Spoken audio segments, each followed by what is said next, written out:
besar dari rahmat Allah Subhanahu wa taala. Baik dalam urusan dunia ya, seperti ya, mencari rezeki Allah Subhanahu wa taala, melamar pekerjaan, mengobati penyakit ya. Dan juga dalam urusan akhirat ya, seperti bertobat kepada Allah Subhanahu wa taala dari dosa-dosa yang kita lakukan. Jangan putus asa dari rahmat Allah Subhanahu wa taala. Ya.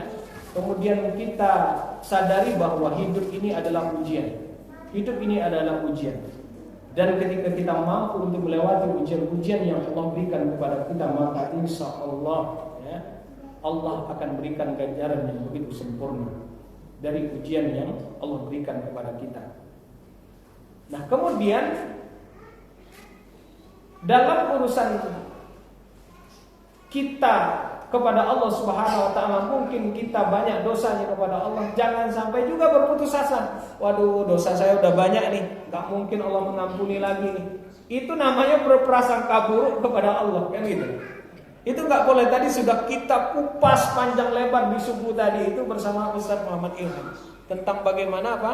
Kita itu tetap berprasangka baik kepada Allah, ya. Berpikir positif kepada Allah Subhanahu wa taala.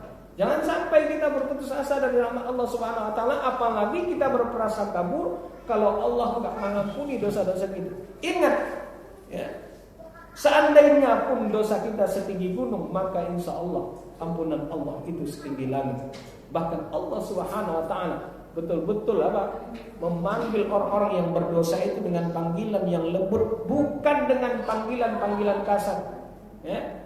Sebagaimana Allah Subhanahu wa taala ingatkan kita di dalam surat Az-Zumar ayat 53, "Qul ya ibadiyalladzina asrafu ala anfusihim la taqnatu min rahmatillah.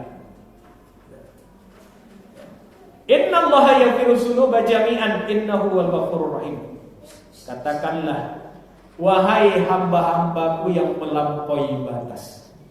Lihat, terhadap diri mereka sendiri. Allah manggilnya dengan panggilan yang lembut. Tetap masih mengakui pelaku-pelaku dosa itu dengan hambanya. Ya. Allah enggak memanggil pelaku-pelaku dosa itu wahai para maksiat, wahai para pelaku dosa. Tapi ya ibadiyalladzina asrafu ala anfusihim. Ya, wahai hamba-hambaku yang melampaui batas terhadap diri mereka sendiri. Ya. La taqnatu min rahmatillah. Janganlah kamu berputus asa dari rahmat Allah. Ya. Jangan putus asa dari rahmat Allah Subhanahu wa taala. Tugas kita apa? Minta ampun sama Allah Subhanahu wa taala, kemudian serahkan kepada Allah. Ya. Innallaha yaghfiru dzunuba jami'an, sesungguhnya Allah mengampuni dosa semuanya. Itulah rahmat Allah Subhanahu wa taala yang begitu luar biasa. Itu anugerah yang Allah berikan kepada hamba-hambanya dengan mengampuni dosa-dosa hamba-hambanya. Innahu wal ghafurur rahim, sesungguhnya Allah itu dia Maha Pengampun lagi Maha Penyayang. Nah, jamaah yang dirahmati Allah Subhanahu wa taala, di poin yang kelima ini, maka jangan sampai kita berputus asa dari rahmat Allah Subhanahu wa taala. Tugas kita adalah berupaya untuk apa? Untuk senantiasa menjemput rezeki Allah Subhanahu wa taala. Kemudian kita jangan berputus asa dari itu, dari perkara-perkara dunia, dan juga kita tidak boleh berputus asa dari perkara akhirat. Kita mohon kepada Allah Subhanahu wa taala agar Allah Subhanahu wa taala memberikan kemudahan-kemudahan kepada urusan kita. Nah, kemudian yang terakhir, yang keenam, adab kita kepada Allah Subhanahu wa taala adalah tidak merasa aman dari makar Allah taala. Tidak merasa aman dari makar Allah Subhanahu wa taala. Jangan kita merasa bahwa kita ya selamat dari apa? Dari makar Allah Subhanahu wa taala, dari tipu daya Allah Subhanahu wa taala, dari segala ya azab yang Allah berikan kepada kita. Jangan merasa aman. Ya. Tapi merasa khawatir, maka tanamkan dalam urusan ibadah itu 3 pilar kan itu. 3 pilar ibadah itu: cinta, takut, dan harap. Ya. Maka dalam perkara ini kita tidak boleh merasa aman dari apa? Dari makar Allah Subhanahu wa taala. Jadi salah satu adab kepada Allah Subhanahu wa taala adalah tidak merasa aman dari makar dan azab Allah Subhanahu wa taala. Di mana adab ini akan melahirkan sikap akan senantiasa takut kepada Allah Subhanahu wa taala dan mengambil pelajaran dan hikmah dari setiap kejadian yang menimpa. Maka jemaah yang dirahmati Allah Subhanahu wa taala, Allah Subhanahu wa taala mengingatkan kita di dalam surat Al-An'am ayat yang ke-44. Ini ayat ini ngeri. Falamma nasuma zukiru bihi fatahna 'alaihim abwaaba kulli syai'in hatta idza farihu bima utu akhadnahum baghtatan fa idza hum mublisun. Ngeri ayat ini. Maka tatkala mereka melupakan peringatan yang telah diberikan kepada mereka. Ini Islam. Ini ajaran. Ini ketaatan-ketaatan, kemudian kita lupakan semua itu. Menganggap bahwa semua itu nggak ada artinya, nggak ada gunanya. Lalai dari peringatan-peringatan yang Allah berikan kepada kita. Disuruh taat malah maksiat, disuruh beriman malah kufur. Maka tatkala mereka melupakan peringatan yang telah diberikan kepada mereka,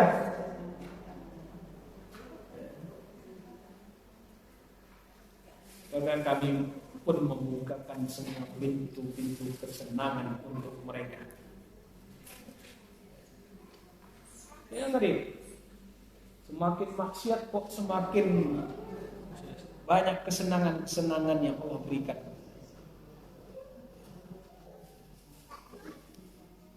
Padahal itu sebenarnya sejatinya adalah azab yang Allah berikan sebelum datang azab yang sesungguhnya. Ya. Fatahna 'alaihim abwaaba kulli syai'in. Ya. Itu. Maka kami pun membukakan semua pintu-pintu kesenangan untuk mereka. Hatta idza farihu bima utu. Sehingga apabila mereka telah bergembira dengan apa yang telah diberikan oleh Allah Subhanahu wa taala kepada mereka, sudah senang. Saya enggak sholat tapi lancar-lancar aja, saya maksiat masih asik-asik aja hidupnya, gitu kan? Nah, sehingga apabila mereka telah bergembira dengan apa yang telah diberikan kepada mereka, akhadnahum baghtatan. Maka mereka kami siksa mereka dengan sekonyong-konyong, dengan tiba-tiba. Beda. Fa izahum mublisun. Maka ketika itu mereka terdiam dan berputus asa, kaget. Ya, ngeri ayat. Maka jangan kita merasa tidak merasa aman dari makar Allah, dari siksa Allah Subhanahu wa taala. Jangan-jangan ini jebakan bagi kita. Maka para sahabat itu begitu khawatir ketika Allah memberikan kenikmatan kepadanya. Khawatirnya apa? Jangan-jangan ini hanya kenikmatan di dunia, kemudian di akhirat mereka tidak mendapatkannya. Kita tentu tidak ingin, ya. Kita mendapatkan balasan di dunia saja, tapi kita ingin bagaimana balasan juga mendapatkan balasan yang sempurna di akhirat kelak. Kemudian Imam Hasan Al-Basri rahimahullah taala mengatakan, barang siapa yang diberi kelapangan oleh Allah Subhanahu wa taala namun dia tidak memandangnya sebagai makarnya, maka sungguh ia tidak punya pikiran. Barang siapa diberi kesempitan oleh Allah Subhanahu wa taala tapi ia tidak memandangnya sebagai makannya, maka sungguh ia tidak punya pikiran. Kemudian beliau membacakan ayat tadi. Makam beliau itu luar biasa. Nah, kemudian dalam sebuah hadis diriwayatkan oleh Ahmad, Tabrani dan Muslim dari Uqbah bin Amir radhiyallahu anhu Rasulullah sallallahu alaihi wasallam bersabda, "Idza ra'aitallaha yu'til 'abda ma yuhibbu wa huwa muqimun 'ala ma'siyatihi fa innama huwa istidrajun." Jadi kata Rasulullah SAW, apabila engkau melihat Allah memberikan kepada seorang hamba apa yang dia sukai, ya, apa yang dia sukai dia dapat, gitu kan? Mudah betul dapatnya kan?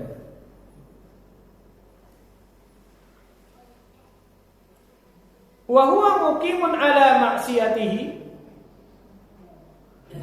padahal dia tetap dalam kemaksiatannya, tapi dia tetap dalam kemaksiatan. Fa innama huwa istidrajun. Maka kata Rasulullah SAW, maka itu adalah istidraj. Maka jangan kita jangan kita merasa heran atau merasa iri ketika ada orang yang hobi maksiat kemudian diberikan kemewahan hidup oleh Allah Subhanahu wa taala. Ya, kita enggak perlu berkecil hati. Enggak perlu berkecil hati. Karena kadang-kadang kan kita hati itu kan kadang-kadang gitu. Ini kita udah capek-capek sholat dari kecil sampai tua, tapi hidup begini-begini aja. Tapi ada orang yang nggak sholat, nggak puasa-puasa, ya, nggak ngaji-ngaji, juga melakukan perbuatan maksiat, hobinya seperti itu, tapi hidupnya lama, hidupnya enak, kok ngerasa gitu. Maka kita jangan berkecil hati dengan perkara itu. Maka ingat apa yang disampaikan pesan ini oleh Rasulullah SAW. Ya, apabila engkau melihat Allah memberikan kepada seorang hamba apa yang ia sukai, ya, padahal dia tetap dalam kemaksiatan, maka sejatinya itu adalah istidraj.